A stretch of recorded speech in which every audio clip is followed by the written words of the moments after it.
السلام عليكم ورحمة الله وبركاته. ازيكم يا حبايبي؟ عاملين ايه؟ يا رب تكونوا بخير ان شاء الله. النهاردة معايا هنعمل انا جايبة كرومبا، هنعمل محشي. ادي كرومبا ومعايا الخضرة ومعايا كيس طماطم اهوت كان في الفريزر. عاملاه يعني ضرباه وحطاه في الفريزر لسه هنسبكه وكده. اول حاجة هنعمل معانا الكرومبا. انا حاطة مية سخنة على النار تغلي، وحاطه جواها عليها شويه بهارات، شويه كمون عشان بيخلي ريحه الكرنب حلو. ماشي. اول حاجه هنبدا ايه؟ الكرنبه هنقورها من فوق كده. قبل ما نبدا ان شاء الله نقول بسم الله ونصلي على الرسول، وما ننساش يا جماعه ندعي لاخواننا في فلسطين، ربنا ينصرهم ويثبتهم ويعدي الازمه دي على خير. اول حاجه هنبدا معايا ادي الكرنبه اهي. ببدا اقورها من قدام كده، من فوق كده اهو. اهو اهو بفرغها من النص كده زي ما انتوا شايفين من فوق كده، علشان لما احطها في الميه وابدا اشد واحده واحده تطلع معايا اهو. مخليش قلبها في حاجه خالص اهو. ماشي اهو. دلوقتي بقى هسقطها في الميه السخنه وابدا اسلقها واخد واحده واحده منها. خليكم معايا. وادي معانا ايه الحله على النار يا جماعه، حطيت فيها الميه وزي ما قلت لكم حطيت حبه كمون كده بيخلي ريحه الورق حلو وجميل. هبدا دلوقتي اهو اسقط الكرنبه اهي. هنزلها كلها كده زي ما انتم شايفين بالراحه خالص كده، دقيقتين كده لحد ما تبدا من تحت كده تدبل شويه. هقوم لفاها تمام اهو. اهي محطوطه اهي معانا اهي دقيقتين بالظبط، وهقوم قلباها واسحب منها واحده واحده اهو يا جماعه. انا قلبتها اهو تمام. هبدا بقى واحده واحده كده من على الوش اخدها، ومش هسيبها تنهري قوي علشان ايه؟ اما اجي اسويه الفه صوابع وكده بالمحشي واجي اسويه ما يبقاش معايا مهري قوي. تمام اهو. واحده واحده كده هبدا اطلع اهو. هبدا اطلع واحده واحده كده اهو. تنيجي بقى تسحبي لحد ما تخلصي الكميه اهو، عشان سخنه بس اهو. شايفين اهي مستويه ومش مهريه وماسكه نفسها قدامكم اهو. بحطها بقى على صينيه كده على بعض اهو. كل ما اشد واحده بتكون اتعملت اهو. بس كل حاجه بس سخنه اهو. تمام.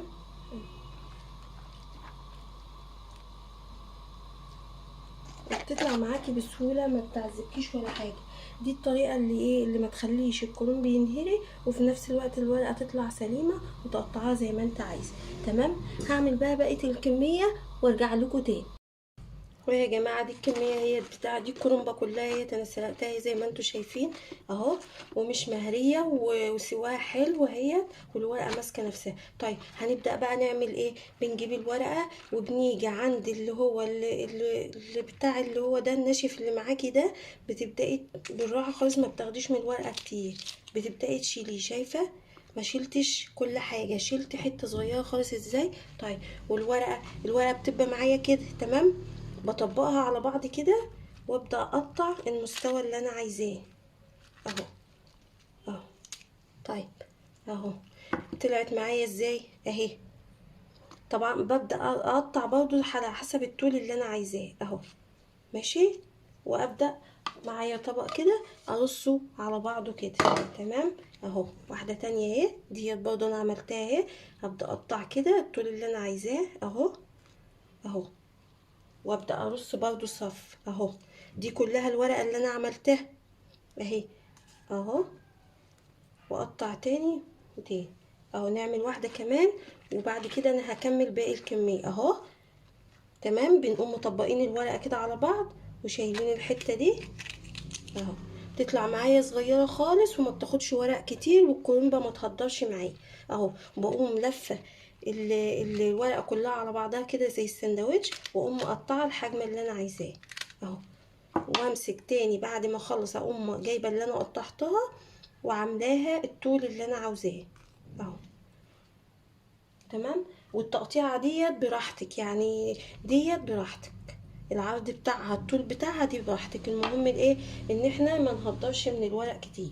هعمل باقي الكميه بقى واخلص الكرنبه وارجع لكم تاني. ودي يا جماعه كده خلصت اهوت تقطيع الكرنب، وزي ما انتوا شايفين اهوت عمل معايا الكميه دي ما شاء الله الكرنبه.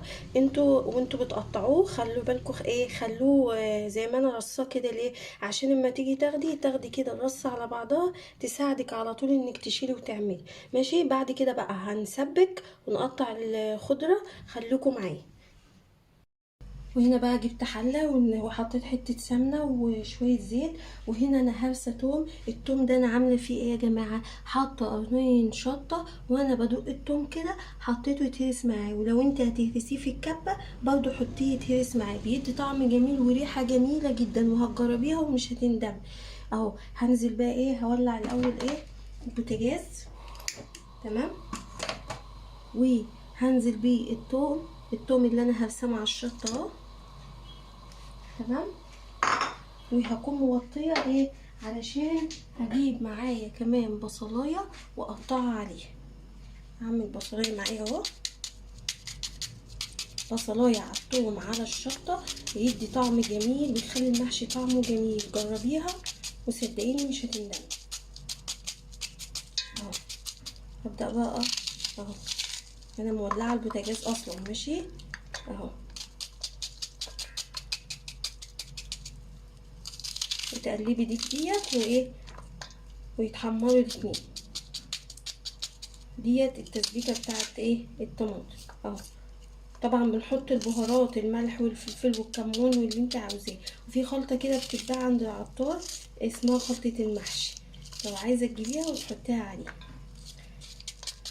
التريكات، الخطوات الصغيره، الحاجات البسيطه ديت بتدي طعم جميل. اهو اهو.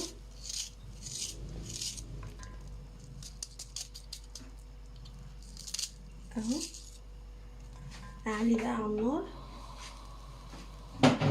وابدا اقلب اهو، عشان كل حاجه معايا ايه تسيح اهو. السمنه تسيح وانا حاطه زيت برضو اهو. هجيب بقى البهارات بتاعتي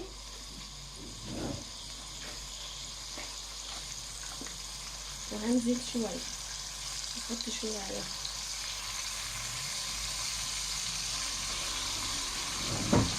تمام اهو. افضل اقلب بقى لحد ما تبدا تتسبك معايا كده، تحمري معايا.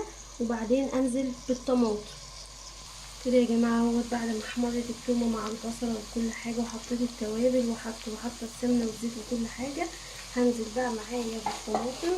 انا كنت مطلعاها من الفريزر فلسه جامده. هتفك براحتها بقى هنا اهي. تمام. هسيبها بقى تفك براحتها واغطي عليها براحتها خالص لحد ما تتسبك، وبعدين نكمل مع بعض. وهنا بقى عقبال ما الطماطم تتسبك وكده، انا معايا خضره اهوت مقطعاها ومنضفاها. وهنا خضره مشكله، كزبره على شبت على بقدونس، زي ما انت حابه. حابه تجيبي نوع واحد، حابه تشكلي زي ما انت حابه. هاخد بقى اقطعها بالبلانشه كده اهوت، على البلانشه اهو. هاخد حبه حبه كده واقطعهم اهو، عشان اعرف اقطعهم، لاني لو مسكتهم كلهم مش هعرف اتحكم فيهم. هاخد حبه حبه كده واقطعهم معايا بالسكينه، ونشوف هنكمل مع بعض. شوف بس السكينه انا كنت حطيتها فين اهي. السكينه اهي. قطعهم بقى مع بعض كده اهو. قطعهم من حتت صغيره خالص. ماشي اهو.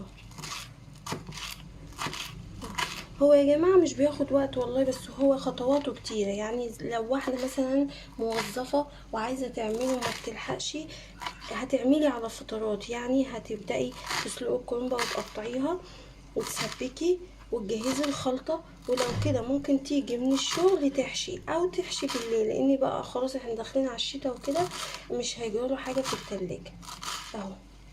هنبدأ نعمل كله بقى كده اهو. هقطع الخضرة كلها اهو، ونستغل الوقت. يعني انا دلوقتي بسبك وحاطه الطماطم على النار، هبدا ايه اقطع الخضره على ما تتسبك. ابدا ايه اشتغل اهو، اخلص بقى باقي الكميه كلها اهو. كده معايا خلصت اهوت الخضره كلها وقطعتها حتت صغيره. بصي بقى اقولك على تركية بسيطه، بس والله ما تستهونيش بيها. الحاجه البسيطه اللي ممكن تقولي ده بسيطه ومش مستاهله بتفرق في الطعم والله. طبعا انا كنت جبت حوالي قرنين شطه وهرستهم مع الثوم، وانا كنت بدوق الثوم حطيتهم على التسبيك. دلوقتي بقى هجيب حوالي 3 قرون شطه وبرده هعملهم، بس هحطهم على هحطهم على الخضره، بتدي طعم وريحه. وعارفه بقى لو انت كان عندك مثلا ايام ما كان التوم لسه اخضر وبتجيبيه مثلا، الناس اللي هي ما تحبش تسيب التوم ناشف وبتضربه على طول في الكبه وتحطه في التلاجة تخزنه، يعني بيبقى الورق بتاع التوم اخضر. ففي ناس بتبقى يعني انا مثلا كنت قطعت الورق الاخضر ده وقطعته زي الخضره حتت حتت كده وعبيته في اكياس وحطيته في الفريز. اجي اعمل محشي زي كده اقوم مطلعه كيس وحطها على الخضره، ما تتخيليش طعم وجمال ريحه الخضره والمحشي بتبقى عامله ازاي، خطيره. بس انا للاسف خلصت الكميه اللي انا كنت عاملاها. فديت برضو بتدي طعم جميل، وقطعها حتت صغيره وما تخافيش هتستوي ومش هتبان خالص في المحشي.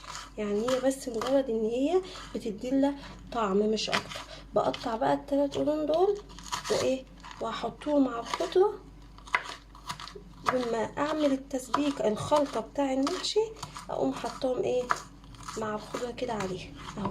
كده بقى اهوت دول وبحطهم على الخضره ديت، وبتبقى معانا كده الخضره جاهزه. يا جماعه كده الطماطم اهي اتسبكت زي ما انتم شايفين، زي ما احنا قلنا حطينا عليها كل المكونات، الثوم المهروس وعليه الشطه والبصل. هنبدا بقى ننزل. بصي حاولي تخلي الطماطم على البوتاجاز وشوحي الرز فيها، دي تكه حلوه قوي من تكات المحشي، هتخليه جميل وحلو. انا طبعا معايا الرز اهو غسلاه وشطفاه كويس ومصفياه، هنزل بيه بقى على الطماطم وهبدا اقلب كده بالراحه اهو، اقلبه كله اهوت، وببقى موطيه البوتاجاز خالص علشان الرز ما يشيتش من تحت. وما تخافيش مش بيستوي، لان هي الطماطم مستويه قوي، فهو بس بنشوحه اهو. والطماطم طبعا براحتك، عايزه تحمريها عن كده زودي، عايزه تقللي براحتك اهو. تمام اهو كده انا مشوحاه قوي اهوت خلاص، وحاطه الملح وحاطه كل حاجه تمام. هنزل بقى عليه بالخضره، بس الخضره طبعا هتكون طبعا مغسوله ومتصفيه كويس، ما يكونش فيها ميه عشان ما تخليش المحشي يبوظ وكده. تمام هطفي بقى البوتاجاز وانزل بالخضره اهي، انا غسلاها ومصفيها كويس اهي، هنزل بيها. برضو انا بحب خضرته كتير يا جماعه، الحاجه دي بتبقى اختياري حسب ما انتي عاوزه. تمام كده انا بقلب والنار مطفيه، مش بقلب وهي شغاله عشان الخضره ما تستويش في المحشي اهي. والخضره دي انا كنت مقطعه عليها قرنين شطه معاكم زي ما شفتوا في الاول. تمام كده هو تعتبر الخلطه جاهزت خلاص. هبدا بقى احشي الورق، والخلطه معايا اهي خلاص يا جماعه. بعد ما عملتها هبدا بقى احشي. اجيب حله معايا، انا بحب احشي في حلل الالومنيا عشان بتظبط لي المحشي وما بيشيطش من تحت، والورق اللي انا كنت مقطعاه. وهبدا الف معاكم زي ما انتم شايفين كده صباع المحشي اهو اهو، وهبدا احطه هنا اهو. برضو هاخد شويه، انا ما بملهوش قوي عشان يبقى رفيع كده، وعلى ما يستوي يبقى كويس في الحجم اهو. وبرضو زي ما احنا قلنا الحجم ده بتاعك اهو، برضو ما بملهوش قوي اهوت، والف الصباع واحطه. تمام هكمل باقي الكميه بقى وارجع لكم. وادي يا جماعه عملت اول سطر اهو. تمام هبدا بقى مش هعمل في نفس الاتجاه اللي هو اول السطر، يعني السطر مثلا انا عاملاه زي ما انتوا شايفين عاملاه كده، هبدا انا اخد العكس كده، هبدا اخد عكس الصف واعمل مره كده ومره كده. ليه بقى؟ عشان اما اسويه، اما اجي اسويه يستوي كله وما يستويش من مكان ويبقى ناي من مكان. هبدا بقى امشي كده وارجع تاني العكس لحد ما اخلص الكميه كلها. كده يا جماعه اكون خلصت الحله اهي وحشيتها كلها، خلاص كده هتستوي وخلاص. ما لو وصلت لحد هنا بقى ما تنسينيش تحط اللايك والاشتراك في القناه. هسويها بقى وارجع لكم. يا جماعه اكون سويت المحشي اهوت، وده طبق المحشي اهوت بالشكل ده، مفيش حاجه معجنه، والرز مفلفل وكل حاجه. وكده خلصت وصفتنا، واستنونا في وصفه جديده، ومع السلامه.